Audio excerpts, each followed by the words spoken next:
Hello everyone, welcome to my channel English Literature Made Easy with Saswati. As promised in my last video, today I will talk about Ben Jonson's classic play The Alchemist, which was published in the year 1610. So do stay tuned and watch the video till the end. But before moving on, let's first look at some of the important background informations to the play. The Alchemist was written by English playwright Ben Jonson. It was first performed by the King's Men in 1610. The King's Men was the acting company to which William Shakespeare belonged for most of his career. During the reign of Elizabeth I, the King's Men was known as the Lord Chamberlain's Men. They became the King's Men in 1603 when James I ascended the throne and became the company's patron. English romantic poet and critic Samuel Taylor Coleridge considered The Alchemist to have one of the most perfect plots in literature.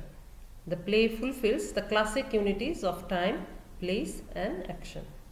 The Alchemist depicts Jacobean London and it exposes its vice and ridicules human follies. Jonson dedicated The Alchemist to Mary, Lady Wroth or Lady Mary Wroth, daughter of the first Earl of Leicester and niece to Sir Philip Sidney. Lady Mary Wroth was among the first female British writers to have achieved an enduring reputation. She is best known for her work, The Countess of Montgomery's Urania. Now, let's look at the character list of the play. But first of all, we need to divide the characters into two groups. The first group will be the tricksters and the second group will be the characters who are tricked. So let's first look at the tricksters. The tricksters comprise Subtle, Captain Face, and Doll Common. She is the common mistress of the other two tricksters, hence her name Common. Now let's look at the characters who are tricked. So the characters who are tricked include Dapper, Sir Epicure Mammon. Sir Epicure Mammon believes in miracle cures and hence his name Sir Epicure. He dreams of drinking the elixir of youth and enjoying fantastic sexual conquests. The third character who is tricked is Abel Drugger. He is a small-time tobacconist, hence his name Drugger. He is greedy for commercial success. Apart from the tricksters and those who are tricked, we have a rich and attractive young widow named Dame Pliant. She is engaged to Abel Drugger, but the tricksters, Subtle and Face, hope to marry her. Then there is Pertinax Surly. He is Sir Epicure's friend who plans to save the widow Dame Pliant from Subtle and Face and marry her instead. However, finally Dame Pliant is married to the master of the house, Loveit. Then there is also Dame Pliant's brother named Castril. Finally, there are two Puritan hypocrites named Tribulation and Ananias. Now let's look at the summary of the play. Master Loveit leaves the city because of plague and goes to the country, leaving his house under the sole charge of his butler Jeremy. His butler Jeremy is known as Face or Captain Face to his friends from the underworld. He invites Subtle, a swindler posing as an alchemist, and Doll Common, a prostitute, to join him in using the house as a base of operations for their dishonest activities. As the play opens, we see Master Loveit's house, where a violent argument is going on between Subtle and Face concerning the division of riches, which they have and will continue together. Face threatens to have an engraving made of Subtle with a face worse than that of the notorious highwayman Gamaliel Ratsey. Doll Common breaks the pair apart and reasons with them that they must work as a team if they are to succeed. Their first customer is Dapper, a lawyer's clerk who wishes Subtle to use his supposed necromantic skills to summon a spirit to help in his gambling ambitions. In the hands of the two merciless rogues, Dapper is relieved of all his ready cash, and in order to trick Dapper further, Subtle tells him to return later to win favor with the Queen of Fairy, a mysterious benefactress who can promote Dapper's worldly success. Abel Drugger, an ambitious young druggist who was led on by Face, is the next victim to enter the house. To his delight, he learns from Subtle, who speaks mostly in incomprehensible pharmaceutical and astrological jargon, that he will have a rich future. Following this, a wealthy nobleman, Sir Epicure Mammon, arrives, expressing his desire to gain himself the Philosopher's Stone, which he believes will bring him huge material and spiritual wealth. He is accompanied by Pertinax Surly, a sceptic and debunker of the whole idea of alchemy. Sir Epicure Mammon is promised the philosopher's stone and that it will turn all base metal into gold. Surly, however, suspects Subtle of being a thief. Sir Mammon accidentally sees Dolcommon and is told that she is a Lord's sister who is suffering from madness and is under the care of Dr. Subtle. However, in her moments of sanity, she is most affable. Before leaving, Mammon promises to send certain of his household objects of base metal for Subtle for the purpose of having them transmuted into gold. The parade of victims continues. Elder Ananias of the Amsterdam community of extreme Protestants comes to negotiate for his group with Subtle for the philosopher's stone. Subtle, with Face as his assistant, repeats his extravagant jargon to the impressionable Ananias, who, in his greed, declares that the brethren are impatient with the slow progress of the experiment. Subtle, feigning professional indignation, frightens Ananias with a threat to put out his alchemist's fire forever and demands that he should return with a more senior member of the sect. Drugger returns and is given false and ludicrous advice about setting up of his shop. He also brings news that a rich young widow named Dame Pliant and her brother Castril have arrived in London. Both Subtle and Face, in their greed and ambition, seek out to win the widow and plot to get both brother and sister into their clutches. Ananias returns with his pastor, Tribulation Wholesome. The Puritans deliberately ignore moral considerations, as Subtle describes the near completion of the philosopher's stone. Ready to go to any ends to procure the stone, Ananias and Tribulation contract to purchase Mammon's household articles, which Subtle explains he needs for the experiment. The proceeds of the sale will go towards the care of orphans for whom Subtle says he is responsible. Dapper returns and is promised that he shall meet with the Queen of Fairy soon. Doll, Subtle, and Face relieve Dapper of all his money in a ridiculous ritual. Mammon enters and begins to woo Doll, whom he believes to be a distracted aristocrat. In order to have the front part of the house clear for further swindles, Face and Subtle shunts the amorous pair to another part of the house. Subtle and Face also plot to sell Mammon's household articles to the young widow named Dame Pliant, who has just moved to London and is probably in need of such items. In the meantime, Face meets Surly in the streets, in clever disguise of a Spanish don.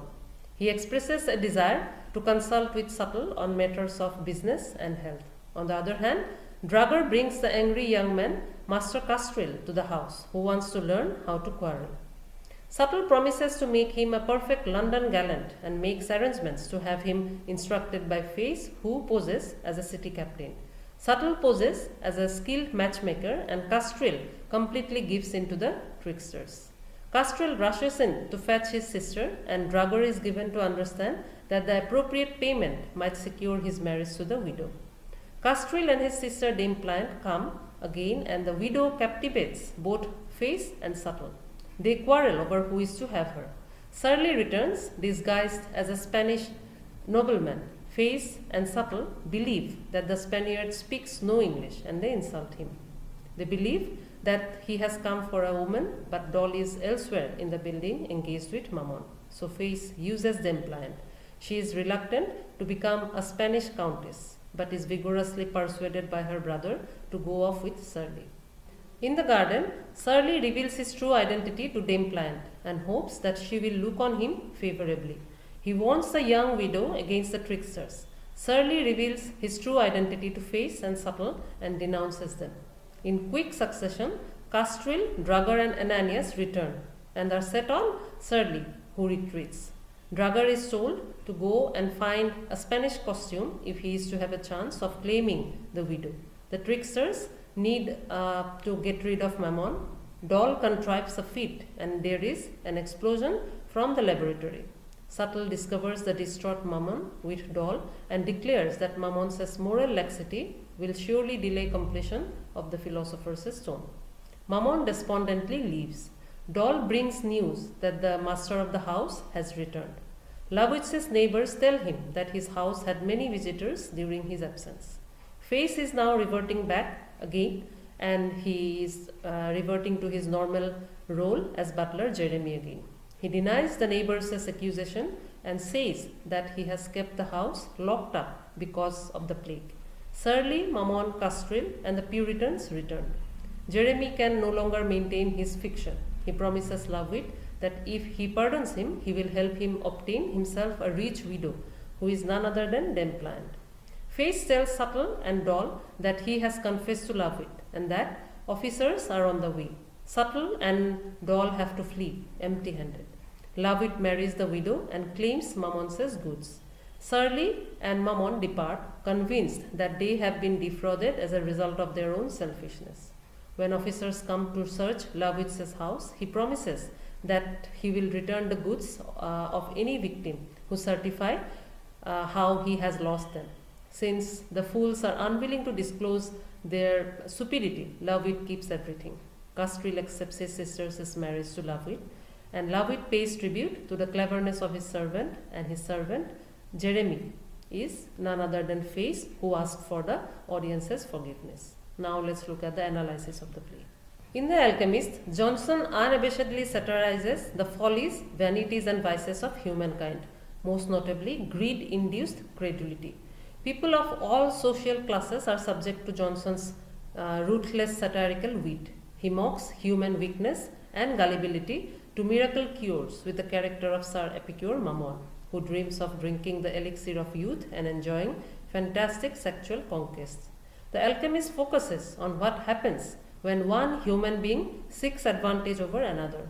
In a big city like London, this process of advantage seeking is rife. The trio of con artists like Subtle, Face, and Doll are ultimately undone by the same human weaknesses they exploit in their victims.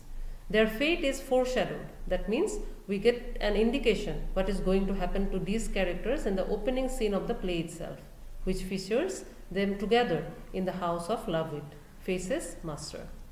Barely 10 lines into the text, Face and Suttle's quarreling forces Doll to stop their raised voices, and she says, "Will you have the neighbors hear you? Will you betray all?" The lowly housekeeper Face casts himself as a sea captain, thus turning himself into someone who is accustomed to giving orders instead of taking them. The egotistical Subtle casts himself as an alchemist, one who can turn base metal into gold, while Doll casts herself as an aristocratic lady. Their petty arguments are fueled by vanity, envy, and jealousy. Thus, no wonder that Subtle believes that he is the key element in their venture. But the play's end sees Subtle and Doll resume their original pairing, while Face resumes his role as housekeeper to a wealthy master. None of the three is severely punished apart from the collapse of their scheme. Jonson is not concerned with neat moral characters, and that is the reason he seems to enjoy seeing foolish characters like Epicure Mammon get their share of punishment. That is why, while London itself is a target of Jonson's satire, it is also, as his prologue boasts, a cozening ground worth celebrating. All the characters in the play are overly concerned with image projection. So the end result is unconsciously comic characters from different social backgrounds who hold different social positions and professions and different beliefs, but the common thing is their gullibility that grants them equal victim status in the end. Dapper, the aspirant gambler, loses his stake. Sir Epicure Mammon loses his money and his dignity. Drugger, the would-be businessman, who ends up no nearer to the success he craves. The Puritan duo, Ananias and Tribulation, never realize their scheme to counterfeit Dutch money. Jonson reserves his harshest satire for these Puritan characters, perhaps because the Puritans in real life wished to close down the theatres. Of all those gulled in the play, it is the Puritans alone whom Jonson denies a brief moment of the audience's pity. He consistently despises hypocrisy, especially religious hypocrisy. These Puritans are as money-hungry as the rest of the characters, and it creates part of the ironic joke. Jonson's play, Bartholomew Fair, is also anti-Puritan in sentiment. In many English and European comedies, it is up to a high-class character to resolve the confusion that has been caused by lower-class characters. But in The Alchemist, Jonson subverts this tradition. Face's master Lavit at first seems to assert his social and ethical superiority.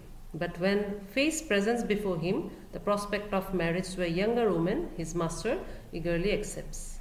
Both master and servant are always on the lookout as to how to get ahead in life, regardless of ethical boundaries. So that's all for this video. I hope you liked the video, and if you liked it, then do like it, share it with your friends, and don't forget to subscribe to my channel.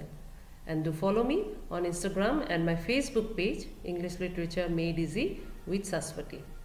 In my next video, I'll be talking about one of the most important topics for your university and competitive examination in English literature, which is feminist literary theory. So do stay tuned, and I'll see you soon. Thank you very much.